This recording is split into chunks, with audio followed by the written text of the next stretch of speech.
PTI को बल्ले का निशान मिलेगा या नहीं, पेशावर हाईकोर्ट का डिविजनल बेंच आज शिकायत कुनिंदगान को सुनेगा। दौरान समाअत बैरिस्टर अली जफर ने दलाइल में कहा कि पूरी दुनिया में इलेक्शन कमीशन के पास सियासी जमातों के अंदरूनी मामलात की तफ्तीश का इख्तियार नहीं।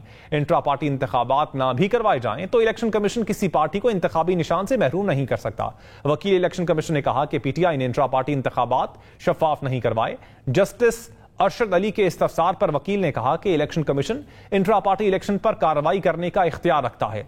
जस्टिस एजाज अनवर ने पूछा कि आपने कोई नोटिस दिया? वकील ने कहा 3 शो कॉज दिए गए, नए शो कॉज की जरूरत ही नहीं, अदालत शिकायत कुनिंदगान को सुनेगी।